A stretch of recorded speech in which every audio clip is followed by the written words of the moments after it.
Olá, seja bem-vindo ao nosso projeto de Casa em Casa. Nós estamos conversando sobre o Salmo 23, falamos dos 5 primeiros versos e agora entramos no último verso, o verso de número 6. O que nós falamos na semana passada, que o Salmo 5, onde a maioria dos estudiosos vão dizer aí que ele troca a figura do pastor para o ser humano, né? Porque a ideia de preparar um banquete, então parece que ele troca a figura, e nós conversamos que essa troca de figura é, na verdade, colocando todos os outros 4 versos dentro de um só, desse verso 5, explicando e mostrando o cuidado do pastor e ao mesmo tempo mostrando o cuidado do Senhor para conosco, ok? Então, o pastor para a ovelha, e assim, da mesma forma, o Senhor tem cuidado dos seus filhos. O verso 6, na NVT, diz o seguinte: certamente a bondade e o amor me seguirão todos os dias de minha vida e viverei na casa do Senhor para sempre. Bom, vamos começar a destrinchar os salmos e então nós vamos entender um pouco melhor o que significa esse Salmo 23. Então, quando ele começa certamente, é algo meio que ele dizendo obviamente. É óbvio, é certo que a bondade e o amor, mas tem mais a ver com a bondade e a misericórdia, a bondade e graça, né?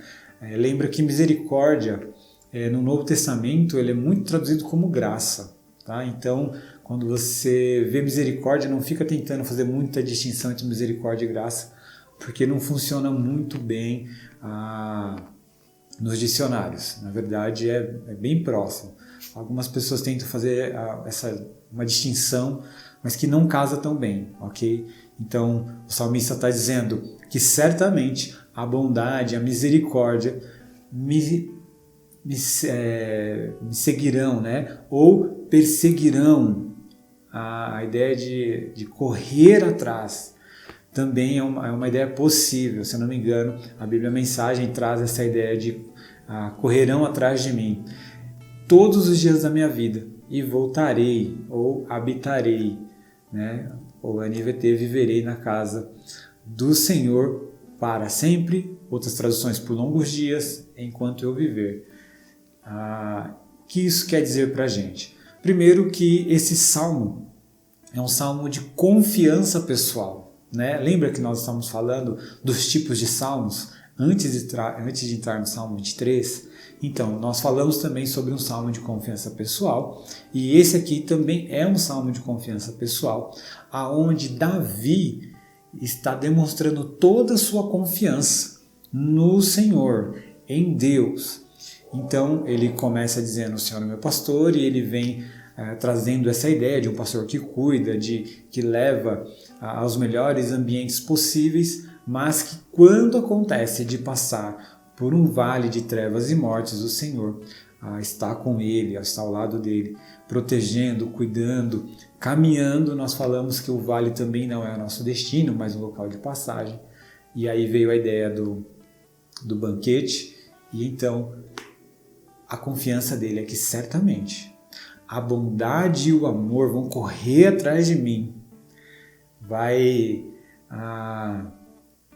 me perseguir, vai me seguir todos os dias da minha vida. Então aqui é uma promessa, e aqui é muito legal, porque essa promessa é para todo mundo? Não é para todo mundo, porque na verdade essa promessa é para aqueles que se refugiam no Senhor, para que tenham o Senhor como seu pastor, para aqueles que se portam como ovelhas, que são submissas, obedientes, extremamente dependentes de Deus. Para essas pessoas que encontram em Deus o seu pastor, encontram em Deus o seu Senhor, o seu Salvador, e se põem diante desse Deus como uma ovelha, como alguém obediente, então, certamente, aí a promessa: a bondade e a misericórdia me seguirão todos os dias da minha vida. Isso é uma promessa. E o que significa isso? O que significa, né, ele correr atrás, me perseguir? E aqui nós temos algumas possibilidades. E uma que eu achei muito legal, como nós falamos lá, que refrigera a minha alma, na verdade restaura a nossa alma, né? Nos coloca de novo num ambiente do ciclo de justiça. Então, aqui essa é a ideia. Como nós estamos no ciclo de justiça, uma vez que nós nos submetemos à vontade de Deus, nós nos tornamos justos ou justificados. Então, certamente que a bondade e a misericórdia, elas nos cercarão, porque nós estamos em ciclo de justiça. Uma outra possibilidade que eu acho fantástico também imagina só você tentando fazer as coisas da sua forma e aí de repente você vai fazer algo que é mal. E antes de você fazer, a bondade e a misericórdia do Senhor vem, interpela e não permite que você faça. E te protege de você mesmo fazer o mal, né? E isso tem muito a ver com a oração do Pai Nosso.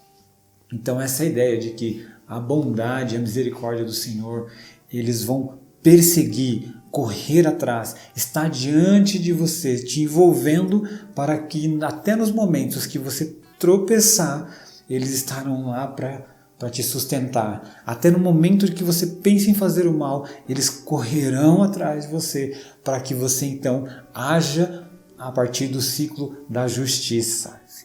Ok? E isso é maravilhoso, porque quando a gente pensa assim, nós estamos pensando que um Deus que não está nos olhando passivamente, esperando completamente as nossas decisões para poder nos julgar ou nos amar.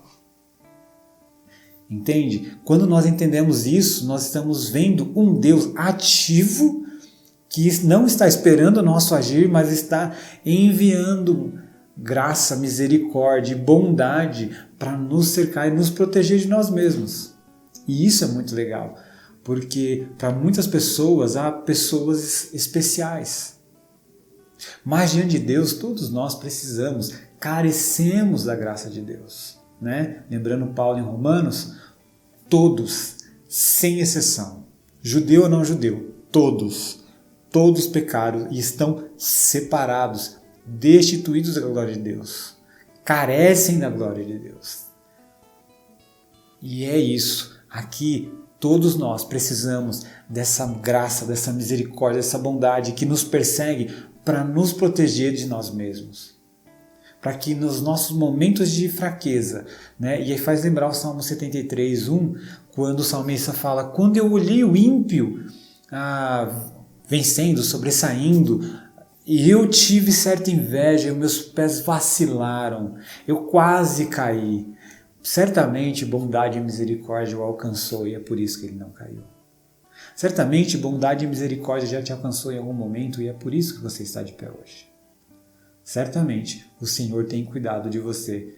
Se você é alguém que se põe como ovelha, certamente bondade e misericórdia te perseguirão, correrão atrás de você todos os dias da sua vida. E qual é a nossa resposta diante de tanta bondade, tanta graça, tanto amor, tanta misericórdia de Deus? E eu viverei na casa do Senhor para sempre. Eu habitarei na casa do Senhor. Eu voltarei também, né? É uma possibilidade. Aqui a casa do Senhor é literalmente o templo. A gente precisa sempre lembrar que no Antigo Testamento o israelita ele tinha o templo como o centro da adoração. O templo era o contato de Deus com o ser humano. Então é o lugar mais perto do céu possível. É lá que o Senhor derramava a sua glória, né? A sua Shekinah, a sua glória era derramada no templo. E no templo, então, você tinha um ambiente, uma esfera de Deus. E você ia lá e ouvia Deus. Você ia lá, se arrependia. Você ia lá, oferecia sacrifícios para ser perdoado. Porque uma vez perdoado, você mantinha a aliança. E a aliança da bênção. Ok? Estava embutido na aliança que obediência gerava bênção. Então toda vez que eu caía, que eu pecava, eu precisava do templo, do sacrifício, para que eu não caísse nas maldições, porque desobediência gerava castigo. Ok? Então Quando você lê Deuteronômio, isso fica muito nítido. Então, o templo era esse ambiente, aonde eu ia pedir perdão, aonde ia sacrificar, aonde eu ia ouvir o Senhor, aonde eu estava próximo de Deus. Um ambiente maravilhoso, um ambiente que todos nós queremos estar, né? Nos faz lembrar, ou pelo menos me faz lembrar, quando Pedro, Tiago e João estavam com Jesus no Monte da Transfiguração e eles olharam ali a Elias e Moisés e eles... Jesus não quer que façamos tendas aqui, vamos ficar aqui porque aqui está maravilhoso. E o Senhor, não, precisamos descer. O templo é esse ambiente maravilhoso que nós não queremos sair. Mas não é isso que ele está dizendo, que assim, olha, eu vou renunciar à minha vida porque o Senhor tem cuidado e viver só no templo. A ideia aqui é que eu preciso do templo porque eu viverei lá, ou seja, meu coração viverá lá. No sentido de que eu viverei o tempo todo com o coração sacrificando. O que significa isso? Um coração que está vivendo e quando erra já está errando, mas pedindo perdão. Não era essa a intenção. E aí é quase um paradoxo, mas o que o salmista está dizendo é: eu vou fazer de tudo para não errar. E quando eu errar, o meu coração vai se despedaçar e eu já vou me arrepender. E eu quero o contato com o Senhor novamente. E aí é a resposta do Senhor: mas lembre-se que a bondade e a misericórdia já alcançaram você. Então é essa esfera que o salmista está trazendo para a gente, que ele vai ter esse coração, essa vivência num ambiente como se o tempo todo estivesse num ambiente sagrado. Pois bem, o tempo passa. Jesus morre na cruz e a sua morte rasga o véu aonde separava o ambiente que só o sumo sacerdote, que é o Santo dos Santos, poderia entrar. E agora foi rasgado, porque nós temos o único sumo sacerdote. E esse único sacerdote ressuscitou e subiu ao céu e enviou seu Espírito. E o seu Espírito habita em nós. E habitando em nós, nós estamos consagrados em nós. E estando consagrado em nós, nós estamos diante do sagrado.